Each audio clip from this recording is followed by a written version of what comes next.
मनीष, कपिल और महेश नाम के 3 पक्के दोस्त थे। मनीष की शादी होने वाली थी।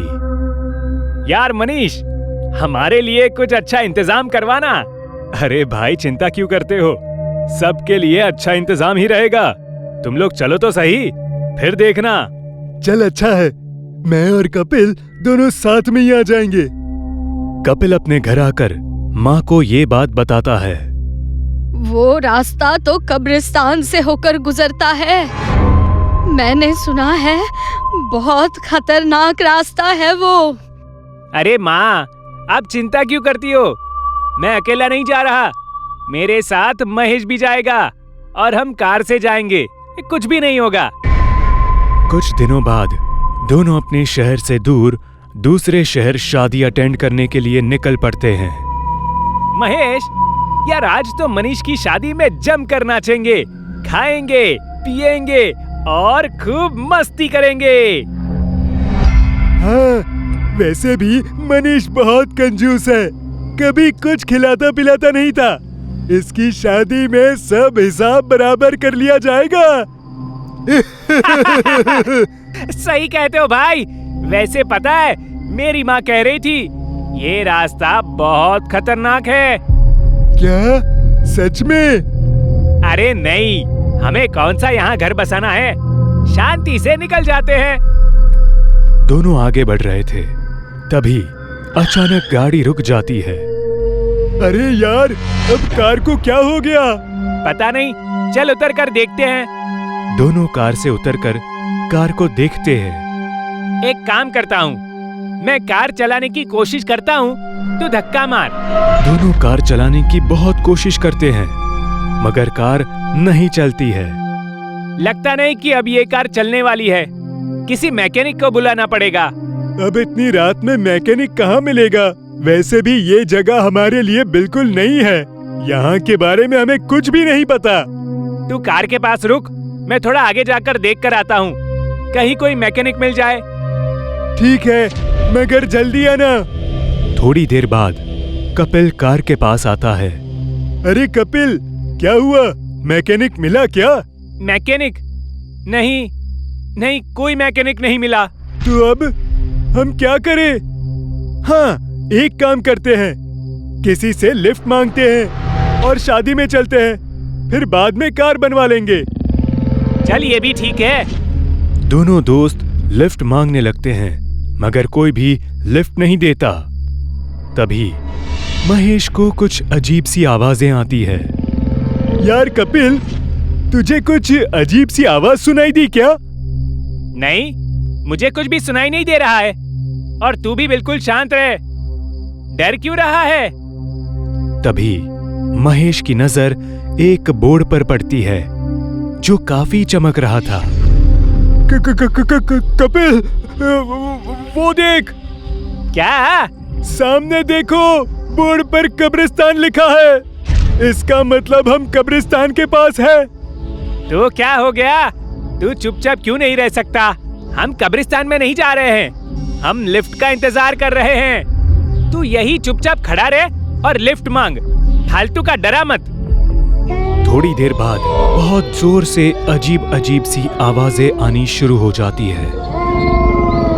बोल कपिल, क्या अभी भी तुझे अजीब अजीब सी आवाजें नहीं आ रही है?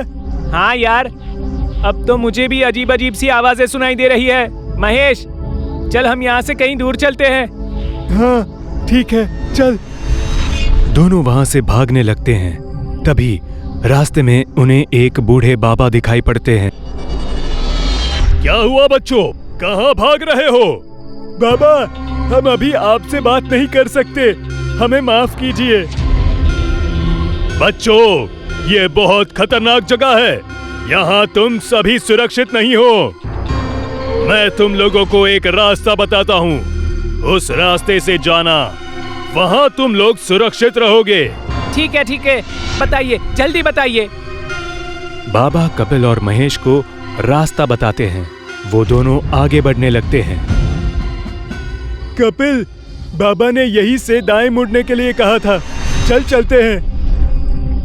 दोनों दाएं मुड़ते हैं और आगे बढ़ते हैं। तभी देखते हैं वो दोनों वापस कब्रिस्तान के अंदर आ चुके हैं। ये क्या हो गया? बाबा ने तो बताया था ये रास्ता सुरक्षित होगा, मगर उन्होंने तो हमें इस कब्रिस्तान में पहुंचा दिया।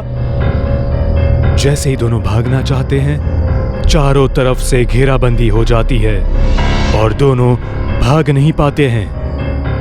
लगता है हम बुरी तरह से फंस चुके हैं। बचाओ, बचाओ, कोई हमें बचाओ।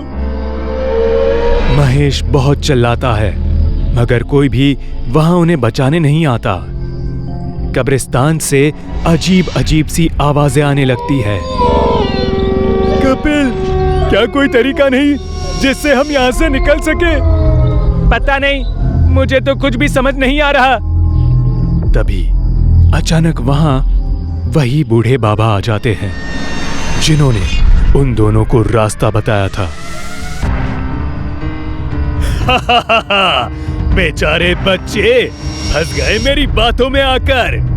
लगता है तुम दोनों यहाँ से भागना चाहते हो। हमें यहाँ से जाना है, हम तुम्हें छोड़ेंगे नहीं।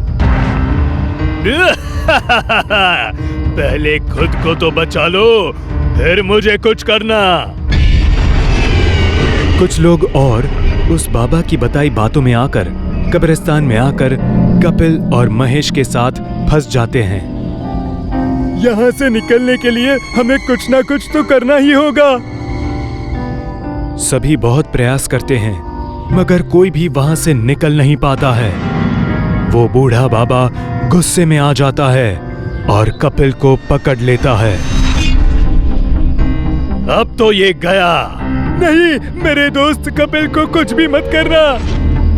महेश बूढ़े बाबा की ओर एक पत्थर चलाता है। उसके हाथ से कपिल छूट जाता है। जल्दी चल यहाँ से, हम भाग चलते हैं। अभी कुछ देर तक ये संभल नहीं पाएगा। कपिल महेश के पास नहीं आता है। क्या हुआ कपिल, तू चल क्यों नहीं रहा? तभी कपिल एक भयानक भूत का रूप ले लेता है। कपिल? कौन कपिल? मैं इस कब्रिस्तान का भूत हूँ। तेरा दोस्त कपिल तो कब का मेरा शिकार बन चुका है। मैं उसके शरीर में अब तक घूम रहा था ताकि मैं तुम सभी को अपना शिकार बना सकूं। भूत उस बूढ़े बाबा को पकड़ता है और एक झटके में गला दबाकर खत्म कर देता है। कब्रिस्तान के भूत की बात सुन महेश हैरान रह जाता है। तो क्या अब तक मैं भूत के साथ घूम रहा था? हाँ, मैं इस कब्रिस्तान का भूत हूँ। जैसे ही तुम लोगों की गाड़ी खराब हुई और कपिल थोड़ी देर के लिए मैकेनिक को ढूंढने गया, उसी वक्त मैंने उसे खत्म कर दिया और तब तक तुम्हारे साथ था, तुम्हें यहाँ तक लाने के लिए। वो बूढ़ा भी मेरा ही टट्टू था। मैंने उसे अपने काबू में कर लिया था। बचाओ, बचाओ, कोई हमें बचाओ। कब्रिस्तान का भूत आगे बढ़ता है और महेश के साथ साथ बाकी सभी लोगों को अपने साथ उठाकर ले जाता है और सभी को अपना शिकार बना लेता है।